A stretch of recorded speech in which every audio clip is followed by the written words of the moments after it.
Welcome back to another CM Reacts video. Today we're going to be talking about Nate Diaz versus Masvidal, Saturday, June the 1st. Who the fuck cares about this fight? Masvidal is clearly going to win. Nate Diaz in a boxing ring is stupid. Did you see what happened to him versus Jake Paul? I'll replay the fight back for you. It wasn't pretty. Let's go. Last man standing, Nate Diaz versus Jorge Masvidal 2, live on FanMio pay-per-view from the Kia Forum in Los Angeles. The pay-per-view can be purchased right now at fanmio.com/ppv, and thousands have already joined the pre-sale list to be there for this highly anticipated showdown. You can sign. This is getting bigged up the hell up. This is ass. This is ass. This is an ass fight. They have to big it up this big, bro. Crazy. Anyway, let's continue. Sign up for pre-sale right now at fanmio.com/fight. And tickets for the live event will go on sale to the general public Thursday, April 18th at 10 a.m. Pacific time through Ticketmaster. And now allow me to call up the man responsible for putting together this blockbuster event, the CEO of FanMio, Solomon Engel.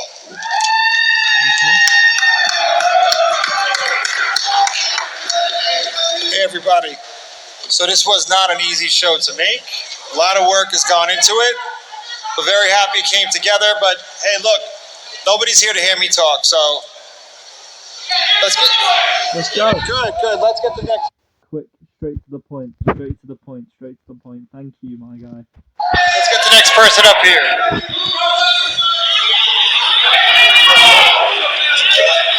Thank you, Solomon. Before we hear from the fighters, we wanted to represent the teams, the trainers from Team Masvidal, Jorge Capetillo, Paulino Hernandez. Put your hands together.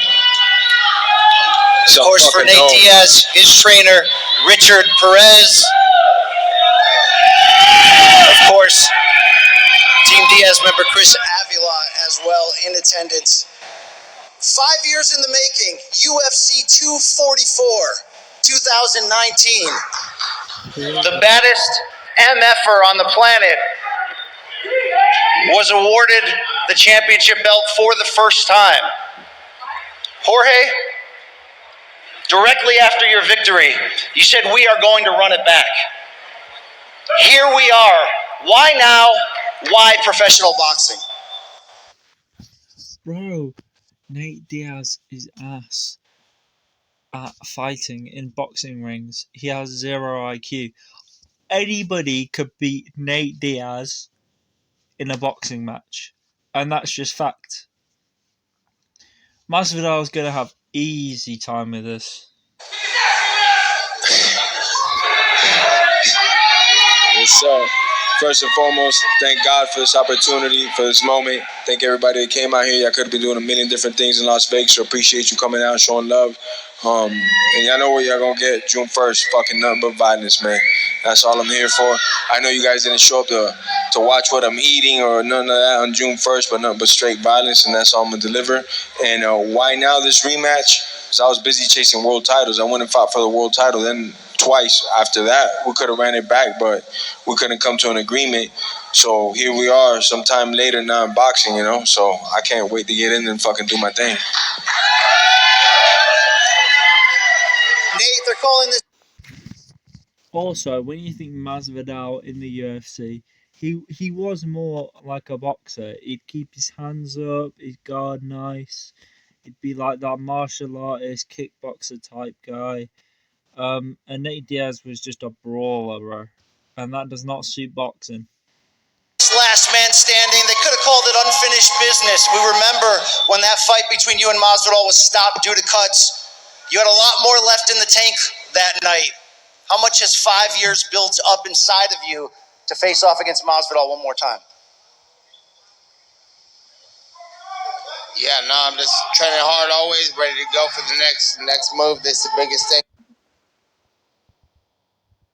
I hate his fucking voice. Yeah, I'll be training for the next thing. We're gonna do this, we're gonna do that. What the fuck, man? And it's even raspier than that. Crazy. It's so hard to understand him. Outside of what I was doing, so I'm getting ready to rock. Giving what? Nate, this will be your second professional boxing match. Second straight pay-per-view headlining role. Yeah, but you got smashed by Jake Paul. Could we even call it that? We just call it ass beating. What does this say about your brand, about the fans that follow you to jump into this new sport and be right here, right now in this event? Yeah, I train hard, and I always thought that it's not hard to just look like how you train. So I try to go hard always, and big things keep popping. Now, Jorge, that pro boxing debut for Nate came against Jake Paul last year. You, of course, had your pro boxing debut back in 2005, so this will be the second fight for both. How do you read Nate Diaz as a boxer from that one performance?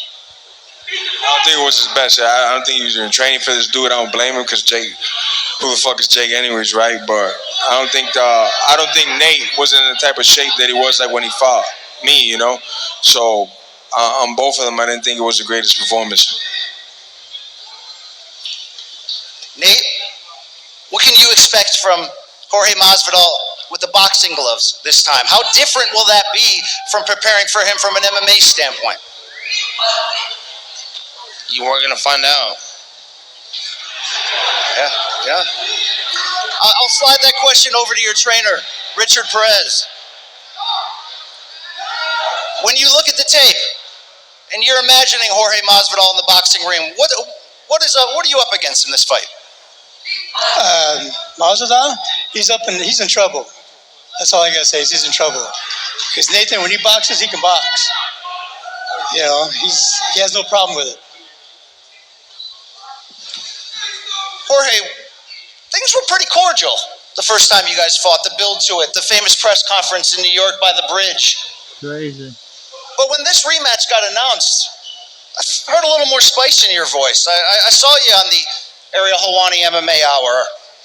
Nate, get your ass in shape because I'm coming to break your fucking face. Excuse me. What has changed in the rivalry since that fight? Well, I'll tell you what, man. Whatever that dude said. I didn't like the comments Nate said afterwards. You know, we're both professional fighters, and he called me a coward. He said I shouldn't have took that belt. This and that. Man, take it up with the fucking referee, stop the fight. Take it with the doctor, stop the fight. I'm doing my fucking job, and that's to put as much hurt as I can on you. Now, if a medical professional deemed it that he said you can't go no further, you take it up with him. Don't call me a fucking coward because I ain't never in my life tapped. Not a lot of people that got 50-something fights in their career could say that. I've gone to sleep before I fucking tap. And I ain't saying this because all you motherfuckers is here, but I'd rather die before I give up in a fucking fight. And that's just how I am. That's just how I've been my whole life. So anybody that call me a coward on some shit, motherfucker, you know I'm the last coward in this motherfucker. I'm going to go with you with everything I got from when that bell rings. So they call that damn fight off. And you felt it the first time, and you know you're going to get in shape for this one because I'm coming to do the same thing. I ain't fucking Jake Paul. I ain't fucking Tony Ferguson. I'm a good athlete that's mean as fuck, man. Whether it be my upbringing or whether it be just how God made me, but I'm coming to take your head off clean every time. And it's nothing personal, but man, I want to fucking end you, bro. Just like I want to end everybody that gets in there with me. Nah, it's never personal with me. It's all about the money, man. Only personal with one motherfucker. If he was here, I'd get on his ass right now. I can't even say his name because y'all can't say his name because the cops will show up to my house, bro. He got a restraining order on me. Y'all know, y'all can say his fucking bitch ass name, that bitch. But you know what's up, man. You know, I can't be saying that shit, man. The feds will show up to my house. Nate, you heard him. It does feel a little different this time around. There's still that respect there. We're boxing this time, so it's a whole nother sport. We're dealing with a whole nother fight. Good fuck what happened last time. We'll run it back in MMA too one day, but right now we're doing this, so it's a whole another situation. 100% we could run it back in MMA. Definitely not against that. And this is a complete different sport. I dropped him twice. Last time one was a foot to the face and one was a shin to the rib. And that's not a lot in boxing now. And I know his forte, his bread and butter has always been the boxing. I've always felt I'm the best boxer to ever come out of the UFC, hands fucking down. So there's nothing better than getting to prove it against Nate. You know, so let's fucking go, man. I'm ready to rock and fucking roll and snatch a soul. Nate, you went 10 rounds against Jake Paul last August. What did you learn about yourself in that process? Fuck Jake Paul. Fuck Jake Paul. Fuck Jake Paul. There's real fighters over here, man.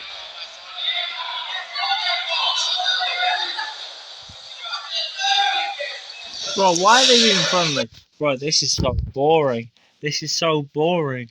I'm sorry, ladies and gentlemen. This press conference is now the most boring press conference in history. Why are they both cheering for fuck Jake Paul? That's crazy.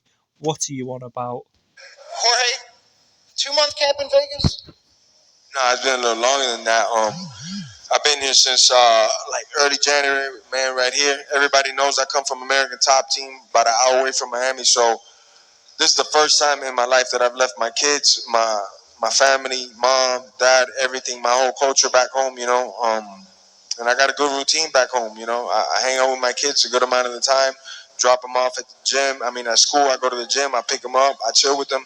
So shit, man, it sucks that I got to be away from them. And come June, it's gonna be like fucking 6 months I've been away from them. I travel back and forth to see them, but someone's got to pay for that shit, man. Someone, you know, has got to pay for all this built-up raise that I got. And on June 1st, I get to fucking put it all on the line and make sure that it was worth it. Because every time I got to hear my daughter, my son tell me, why can't you be here? I thought you were retired, and you come back to the sport, and you gone halfway across the country. You know, that shit burns, man. So I'm telling you, I'm in the best shape of my life. I didn't come back because of the money. I don't, you know, God bless me towards the end of my career that I'm not competing for money. I'm competing for other things, for legacy, to do something better with myself. Okay. And also for this opportunity to silence the critics, silence Nate. That's a little bit let there better. be no misunderstanding on the first fight, you know, because now we're going to go into his backyard boxing and I'm going to get the business done. Let's take some questions from our media members in attendance. Andreas Hale, ESPN. Jorge, question for you. Usually the winner is the A side of the fight, but this is billed as Diaz versus Masvidal instead of Masvidal versus Diaz. Why did that take place? What happened? Well, from what I heard, Nate wasn't going to fight me if it wasn't set up like that. So there's a lot of things that I'm fucking like, damn, what the fuck? I thought we were going to scrap, bro, you know? I also heard he wouldn't fight me if it was in Miami, if you're wondering why the fight wasn't like in Miami and stuff, you know? So there's a lot of things that I'm... Who's weak? What that dude say? Say it again, man. Who's weak? Who's weak? Yeah, I'll find your ass, whoever the fuck that is. Who is this dork? Been talking way too... Hey, show your face, bro. Show your face. Where's this corny motherfucker at? Where you at, corny motherfucker? Where'd you go? Where your bitch ass at? Show your face, bro. Where you at, bitch? Where you at? Who is it? This dude right here? This ugly motherfucker with the jersey? I'll catch your bitch ass, man. Come with me to Try Pure Gym. Scan your QR code at the door and head to the locker room. Grab your water and headphones. Didn't ask. Ugly ass motherfucker. Pussy ass bitch. Next question. Anyways, that guy. Why is he starting beef with people in the fucking crowd? That's crazy. This is drunk, probably. Jorge. Sean Patel, Vegas Sports Today. You mentioned earlier that Nate now has a fighting chance because the rules are, limited to the boxing rules. How much tougher do you think this fight's going to be without you being able to hurt him with elbows, hurt him with kicks? And what do you think of his boxing when you've watched him? Nah, his boxing and MMA always, I thought, stood out from above everybody else. Great distance timing, cardio. He could put the pace on people, And his weaknesses was obviously kicks, elbows, and knees, and that's what we strategize. I happen to have some world records with knees and shit, so I don't mind fucking throwing them, So definitely we're going more into his backyard, and I just feel that I still got the superior advantage, though. I got the hand speed, I got the power, I got better reflexes, and through both of our careers, I think I've taken a lot less damage as well, So it's all going to show June 1st.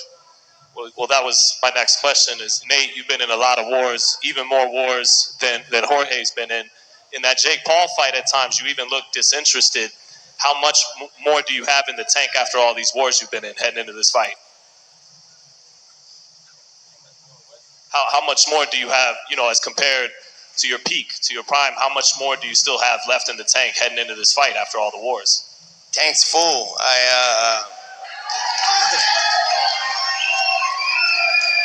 And the only reason why he's like, I didn't want to fight him in Miami and all this shit. I didn't want to box his fucking ass. I wanted to fight him for real. I want to fight him in MMA, but that's the only thing he's allowed to do. So I'm gonna try to beat his ass the best I can in this shit, and then we'll go from there. And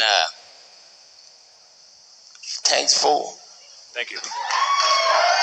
Nate, does the rivalry end here with a win for you? We'll see what happens. Mike Heck from MMA Fighting. Question for Nate. I asked Jorge this earlier, so I wanted to get your input on this. I don't know how this became my backyard, too. I thought this is your backyard. Vegas, my backyard? The fucking boxing. You keep saying, oh, Vegas is my backyard. I understand now. Well, the backyard for your first fight was in New York, and it ended abruptly, and you felt, like you said earlier, you had more gas in the tank. If that fight were to continue, and you would have carried on, how would the rest of that fight have gone? Yeah, it is what it is. I was just, bitter. I fucking lost, and then fucking what's how it was. I don't give a fuck. He stopped the fight. That's the rules. But I'll fight to the end of time. There ain't no stopping me ever. Bro, this is so boring. Like I said, Tank is full now. Tank was full then. And Jorge, same question for you. I know we talked one-on-one, but for the people here, if that fight had carried on, you were looking real good in that fight. How would it have ended? With my hand raised, 100%. I mean, I dictated the pace from the start, and I do my research on everybody I fight. Nate has a hell of a chin. I know that. That's why I invested in his body early in that fight and dropped him with body shots. It's not like that. That doesn't just go away. You just don't get stronger as the fight goes on when you've been hit to the body. So him saying that he would have won the fourth and fifth, man, shit.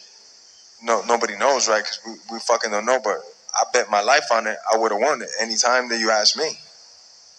We have time for one more.